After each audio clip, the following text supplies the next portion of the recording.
At 7 o'clock on the morning of August 8, 2007, a quiet neighborhood east of Los Angeles was jolted awake by a woman's desperate screams for help.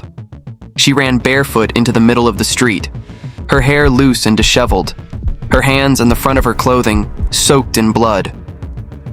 Inside the home she'd just fled, police found 3 people dead, and on the glowing screen of a computer, investigators discovered a suicide note.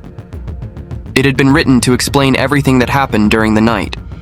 But in the end, that very note would become the piece of evidence that exposed the killer. Welcome back to the Asia Dossier, where we uncover the truth behind cases from across Asia. Today's story takes place in Rowland Heights, a suburban community east of Los Angeles, California, one of the largest Asian enclaves in Southern California, where Chinese language signs line the streets alongside Asian supermarkets, noodle shops, bubble tea cafes, and even medical clinics where Cantonese is spoken. Many Chinese immigrant families chose to settle here for the long term because of the good schools, the relatively safe neighborhoods, and the comfort of living among people who shared their language. Farther into the hilly residential streets, the atmosphere becomes noticeably quieter. There are only low-rise apartment buildings, tightly packed townhouses, small patches of lawn, and cars neatly parked along the curb. On one such street, in the 18200 block of Camino Bello, stood a 2-story home occupied by a family of 4. The husband was Neil Williams, 27 years old at the time. His wife was Manling Tsang Williams, 29, born into a Taiwanese immigrant family in the United States. Together, they had 2 sons, 7-year-old Devin and 3-year-old Ian. From the outside, they appeared to be an entirely ordinary family, even an enviable one in the eyes of many young couples. The husband worked, the wife worked, their 2 boys were healthy, and they had a home in a peaceful neighborhood. The neighbors recognized them and occasionally exchanged greetings in the parking area, but no one was close enough to know what was truly happening behind those 4 walls. On Wednesday morning, August 8, 2007, the Southern California sky was clear, and the heat had already begun to build early in the day. At around 7 o'clock, while everything still seemed to be unfolding like any other morning, a scream suddenly rang out from the middle of the street.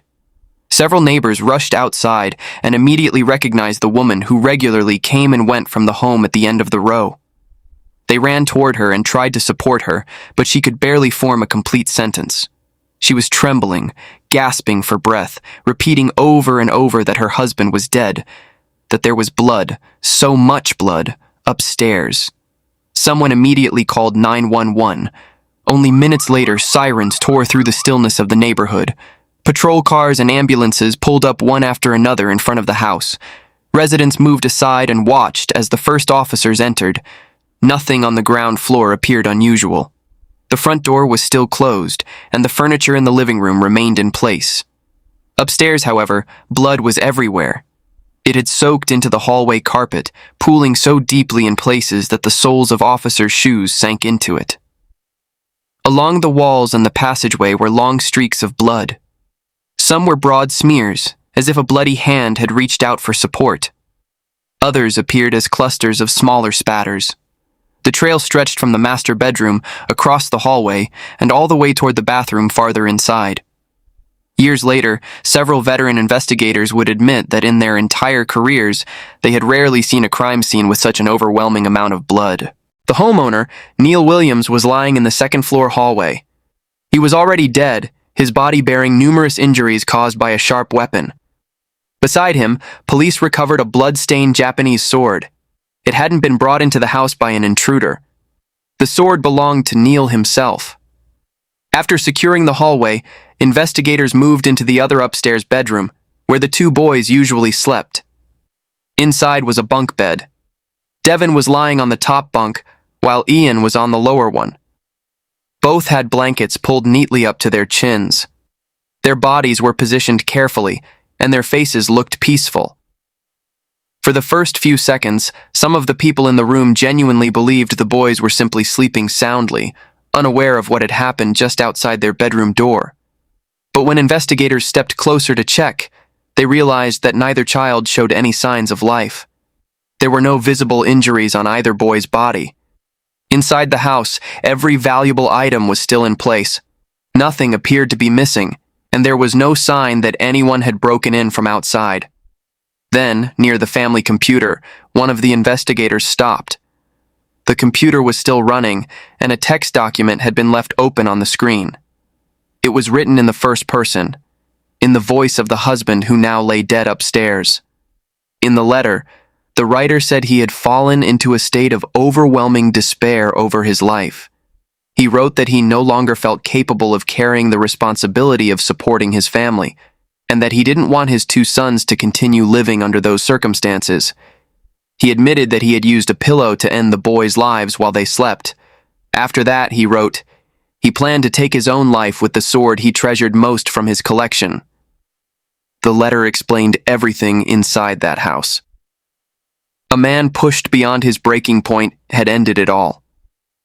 While the forensic examination of the scene continued, Manling Williams was taken to the police station to give a statement. She appeared devastated in a way that moved nearly everyone who saw her. At times, she collapsed into uncontrollable sobs. At others, she sat completely silent, staring blankly ahead. And over the next several hours, she walked investigators through her account of the night before. According to Manling, on the evening of August 7th, after feeding the boys and putting them to bed, she received an invitation from several co-workers to go out for drinks. At around 11 p.m., she touched up her makeup and left the house. By then, both children were asleep, while Neil was still downstairs. She said she stayed at the bar with her friends, talking and having a few drinks, until around midnight. When she returned home, she stopped by the boys' room to check on them, then went upstairs to the bedroom. At around 1 a.m., Neil came to bed as well. Manling told police that she'd suffered from insomnia for years, so staying awake through the night was nothing unusual for her. That night was no different. She tossed and turned for hours, unable to fall asleep. At around 4 a.m., she finally got up, took the car, and drove to a hillside not far from the house. According to her, it was a place she often went whenever she felt overwhelmed, a high, quiet spot overlooking the neighborhood below. She sat there, smoked a few cigarettes, and waited for the sun to rise.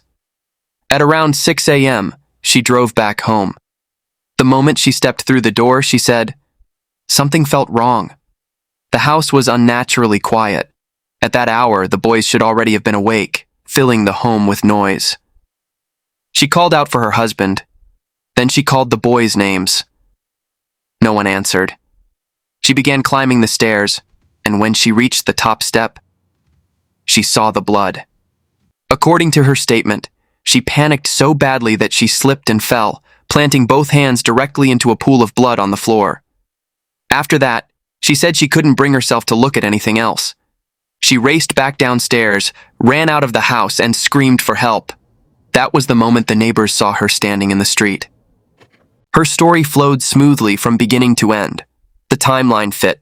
The locations fit, and most importantly, everything matched the letter still sitting open on the computer screen. During those first few hours, no one questioned the account of a woman who had lost both her husband and her 2 children in a single night. But that morning, less than 30 feet from where she'd been standing, there was something Manling Williams would never be able to explain. We'll come back to that. But first, I want you to understand the 4 people who had lived inside that house. Neil Alistair Williams was born in 1980 and grew up in Whittier, a small city in Los Angeles County, with his mother, Jan Williams, and an older sister. In Jan's memory, her son was so gentle that he rarely caused trouble for anyone. Neil wasn't especially popular at school. He had only a small circle of close friends who shared his particular interests, playing the French horn in the school band, Star Wars, and Star Trek. He also had a deep passion for computers. After high school, Neil went to college and worked part-time at a sandwich shop to help pay his expenses. After graduating, he found a job at Disneyland in Anaheim.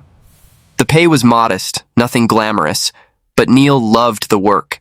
He loved being surrounded every day by the sound of children laughing. People sometimes say that if you want to understand what kind of man someone is, look at the way he treats his children. Neil was so devoted to his sons that he could almost become a child himself around them.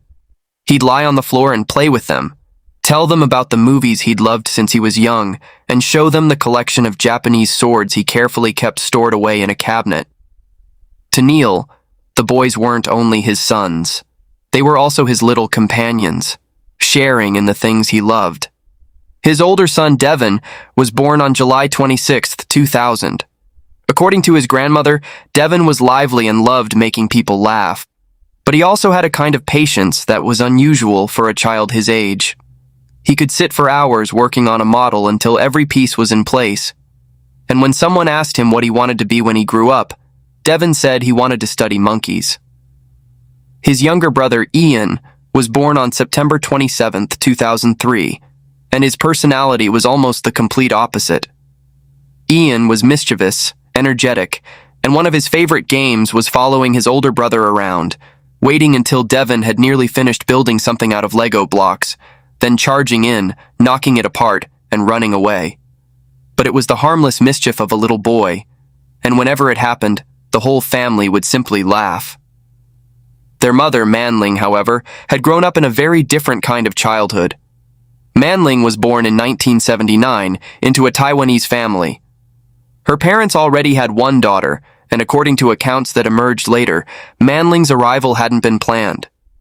In many families, an unexpected child eventually becomes loved and accepted with time. But in this family, things seemed to unfold differently. Manling grew up with a powerful sense that she was a burden, that her very presence in the household was an inconvenience her parents simply had to endure. She struggled in school from an early age because of a learning disability that made reading and math more difficult for her than for her classmates. At school, she was seen as the slow child. At home, she was constantly compared to her older sister, who was both more academically successful and more outgoing. Her father didn't hesitate to say harsh things directly to her face, while her mother had a habit of scolding her in public, sometimes right outside the school gates, in front of classmates and other parents. Being yelled at inside your own home is one thing. Being humiliated in front of an entire school while no one steps in is something else entirely. Before long, the other children began distancing themselves from Manling.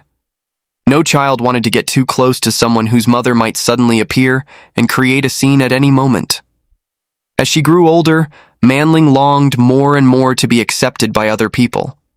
At one point, she even stole money from her mother and brought it to school to buy gifts for other children, hoping that the gifts might earn her a little acceptance in return. But she was caught, and once again, her mother came to the school and berated her in front of everyone. After that, Manling almost completely withdrew into herself. She attended Los Altos High School and graduated in 1998 with virtually no close friends. Two people shaped by two very different childhoods met in 1999, when Manling was 20 and Neil was only 19.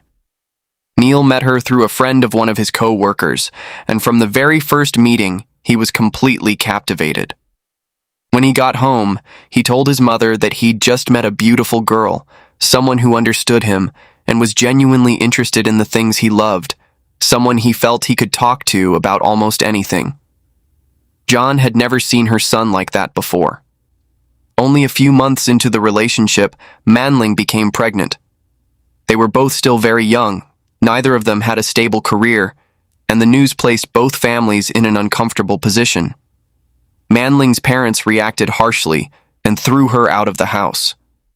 During her pregnancy, she stayed with friends for a time, but spent much of it living with the woman who would eventually become her mother-in-law. Jan was the one who cared for Manling throughout those months, and after Devin was born, Jan was also the one who helped care for him during the early part of his life. There was one conversation from that period that Jan would remember for years. The family was sitting together in a car when Manling remarked that traditionally, if a man wanted to marry a woman, he was supposed to ask her father for permission first. Jan responded that Manling's father had never really been present in her life, that Jan herself had been the one caring for Manling throughout the pregnancy and helping raise the new baby. So if Manling wanted to marry her son, Jan said, perhaps she was the one who should be asked. Manling fell silent for a moment. then asked, "So, would you give me permission to marry your son?" Jan told her yes, on one condition, that Manling promise never to hurt him. On July 6, 2001, the two were officially married. The wedding took place at a Taiwanese community church, and this time Manling's family was present. Afterward, the couple moved into an apartment in Rowland Heights. In September 2003, Ian was born. But there was one detail about their living arrangement that, in my view, would become crucial to everything that followed. The apartment where the family lived hadn't been purchased by Neil and Manling. It belonged to Manling's own family, and to Manling, it didn't feel like help. Every time she opened the door and stepped inside what was supposed to be her home, she was reminded that it wasn't really hers. Financially, the family struggled. Neil worked at Disneyland for modest pay, while Manling waited tables at a nearby Marie Callender's restaurant. Much of the family's day-to-day spending depended on the tips Manling brought home after each shift, and for someone working the morning shift, that often wasn't very much. During especially difficult months, John would step in with extra money, sometimes to help cover the electric bill, sometimes simply to make sure the boys could have a proper meal. Manling didn't want to accept that life forever. She wanted a real home of her own, and she came up with a plan. For months, she saved the money she earned in tips. Then she told Neil to leave his job at Disneyland and become a commission-based life insurance agent. In her mind, the arrangement made sense. It was work he could do from home, allowing him to look after the two boys during the day, while also giving him the chance to earn far more than he ever had on his old salary. In early 2006, Neil left his job and began working in insurance. But selling insurance isn't for everyone, and it was especially ill-suited to someone like Neil. He simply wasn't good at persuading people to buy something they were unsure about. Whenever a potential customer told him they weren't interested, Neil would say he completely understood, thank them for their time, and leave it at that. He called people he knew, made awkward attempts to pitch policies, and had almost nothing to show for it. Because the job was entirely commission-based, no sales meant no income. Within just a few months, the family had even less money than before. Neil gradually sank into a state of helplessness. He kept making calls every day, but the harder he tried, the more useless he felt. He stayed home all day with the boys, but he didn't cook, didn't clean, and waited until the children were asleep before finding a few quiet hours for himself. For Manling, every evening brought the same scene. She'd come home from work late in the afternoon, open the door, and find toys scattered across the floor, dirty dishes still sitting around, two children who hadn't been properly fed, and her husband sitting in front of a screen. In her eyes, the entire weight of the family had fallen onto her shoulders, while the man she'd invested both money and hope in seemed incapable of accomplishing anything. Over time, frustration hardened into something far more dangerous: contempt. Manling began asking for a divorce. Neil refused every time.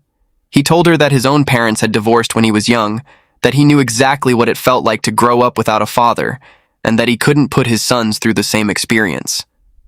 He said he was willing to do anything to save the marriage, because to him, making his wife happy also meant making his children happy. By the middle of 2007, Neil and Manling were barely speaking to each other. And it was during that period that Manling reconnected on MySpace with a man she'd once had a quiet crush on in high school. His name was John.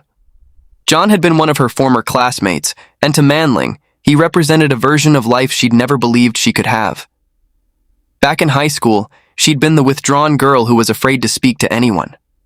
Now, years later, this man was choosing to talk to her every day. He was single, had a steady job, lived in his own apartment, and had no children. In other words, he seemed to be living exactly the kind of life Manling believed should have been hers.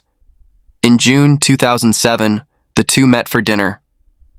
The following month, Manling lied to both Neil and her mother-in-law, telling them that her company was sending her away for management training.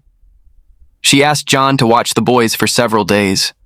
In reality, Manling went to see John, and the two spent several days away together. But near the end of that trip, John told her something she hadn't been prepared to hear. He said he was glad they'd reconnected, but that he wasn't looking for a serious relationship at that time. More importantly, He didn't want to interfere in someone else's marriage, especially when children were involved. He added that perhaps things could be different someday, if Manling first resolved her marriage. Manling drove home that night weighed down by what had just happened. It was July 28, 2007.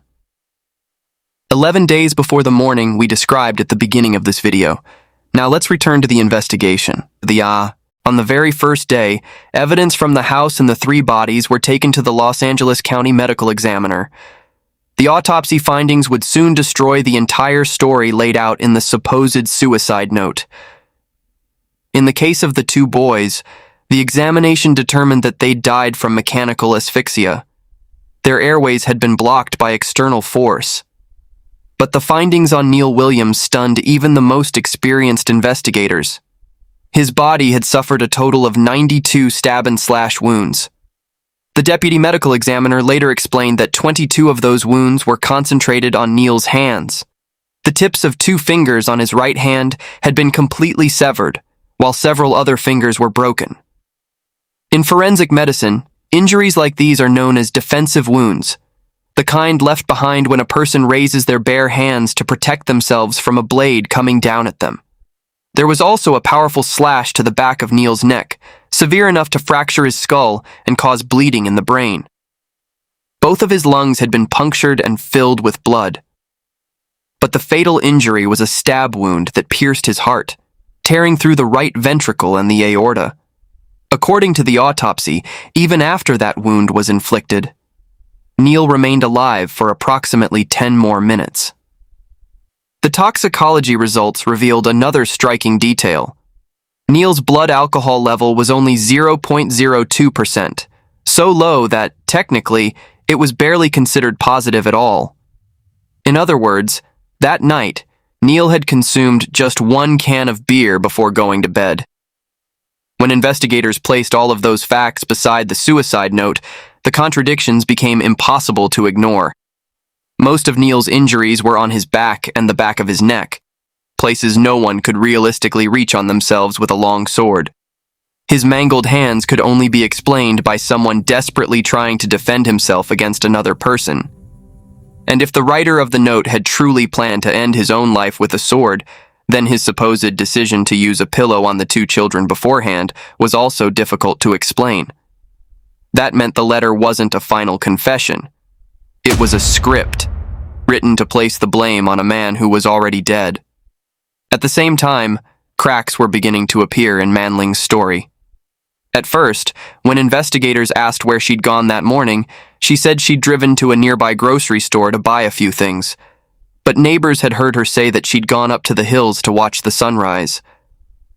When investigators confronted her with the contradiction, Manling paused, then quickly changed her story. She said she'd been so overwhelmed with grief that her memory was confused, and that yes, she had actually gone to the hillside. Then, when police asked whether Neil had recently been having problems with anyone, or whether anything unusual had happened, Manling suddenly claimed that her husband had been having an affair for the past 13 months, and that Neil himself had only recently confessed it to her. She suggested that police consider whether the other woman or someone connected to her might have killed him out of revenge. This is one detail I want you to pay attention to, because it appears surprisingly often in murder investigations.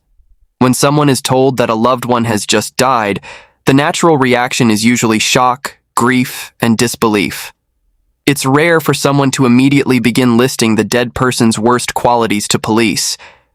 But that is exactly what offenders often do when they're trying to steer the investigation away from themselves. Police began speaking with everyone close to Neil, his mother, his sister, his friends, and former co-workers. Their answers were remarkably consistent. Neil was gentle, almost childlike in some ways. His life revolved around his 2 sons and his computer, and he rarely went anywhere. His mother went even further, saying that her son barely knew how to lie, much less carry on an affair. While Manling was still being questioned at the station, crime scene investigators continued working at the house and expanded their search to her car, which was parked outside. In the storage compartment of the driver's side door, they found a pack of cigarettes. On the package were several small drops of dried blood, already darkened with time. The blood was collected, sealed, and sent for testing. The results showed that it belonged to Neil Williams. That single detail shattered Manling's entire account. According to her story, she'd left the house at 4 a.m. before anything had happened, and after discovering the bodies, she'd run straight into the street for help without ever returning to her car. If that were true, there was no way Neil's blood could have ended up on an object inside her vehicle. When investigators asked her to explain it, Manling had no answer. She sat in silence for a long time.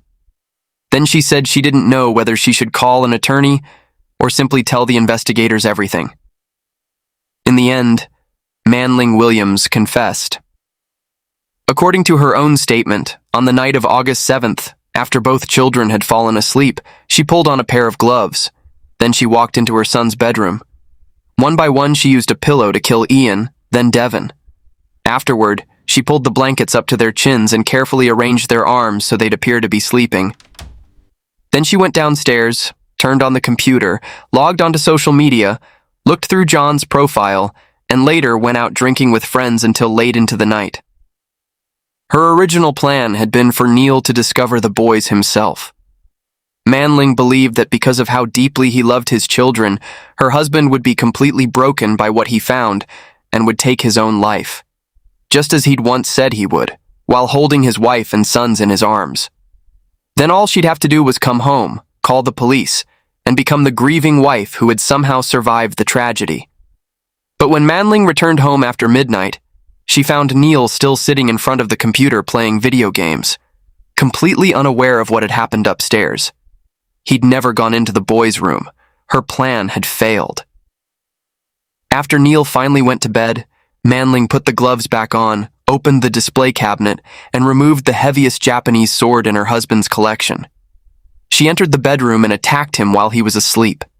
Neil woke up and tried to escape. He ran from the bedroom, cried out for help, and raised his hands to protect himself, but Manling chased him down the hallway and didn't stop. That was why the blood trail stretched from the bedroom, through the hallway, and all the way into the bathroom beyond. When it was all over, Manling sat down at the computer and wrote the suicide note in the voice of the husband who now lay dead upstairs. Then she changed her clothes, stuffed the blood-stained items and gloves into a bag, drove up to the hillside, and threw them into a trash bin. The hillside was the only part of her story about that morning that had been true. She hadn't gone there because she felt overwhelmed. She'd gone there to wait until she looked normal again. In November 2010, a jury found Manling Tsang Williams guilty of 3 counts of first-degree murder, along with the special circumstances of multiple murders and lying in wait for her victims. But when it came to sentencing, the 12 jurors couldn't reach a unanimous decision, with 8 favoring the death penalty. Prosecutors chose to retry the penalty phase with a new jury, and on August 9th, 2011, almost exactly 4 years after that fatal night, the second jury returned a sentence of death. On January 19, 2012, Judge Robert Martinez of Pomona Superior Court denied Manling's motion for a new trial and formally imposed the sentence. He said the defendant had murdered her own 2 children for selfish reasons, describing her motive as narcissistic and childish, driven by a desire to begin a new life with another man without the burden of her family. He also pointed out that if Manling truly didn't want to raise her children, there were many relatives who would have gladly taken the boys in. But what left many people in the courtroom silent was the response from both families. Both Neil's family and Manling's family asked prosecutors not to pursue the death penalty. Manling's sister said that forcing the surviving relatives through 2 separate penalty trials had felt like going through 2 rounds of chemotherapy. Manling's father stood before the court, apologized to Neil's family, and said that the blame belonged to him, that he had failed as a father, and that his failure had helped lead to what happened. As for Jan Williams, the woman who'd lost her son and both of her grandsons in a single night, she said only that she was relieved this chapter had finally come to an end because she couldn't endure another trial. More than a decade earlier, she'd been sitting in a car with her future daughter-in-law when she agreed to let Manling marry her son on one condition, that she promised never to hurt him. That death sentence has still not been carried out.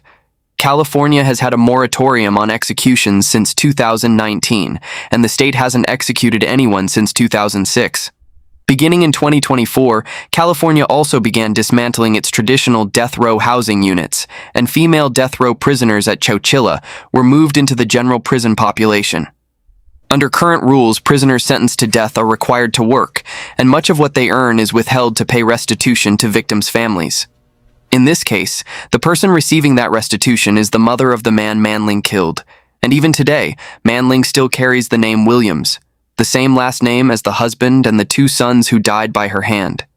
What destroys a marriage is often not the arguments themselves, but the moment one person begins to look at the other with contempt. Neil Williams didn't beat his wife. He didn't betray her. And he never abandoned his children. His only crime was that he hadn't become the man his wife wanted him to be. So what do you think about this case? Share your thoughts with me in the comments below. That brings today's video to an end. I'll see you again in the next one.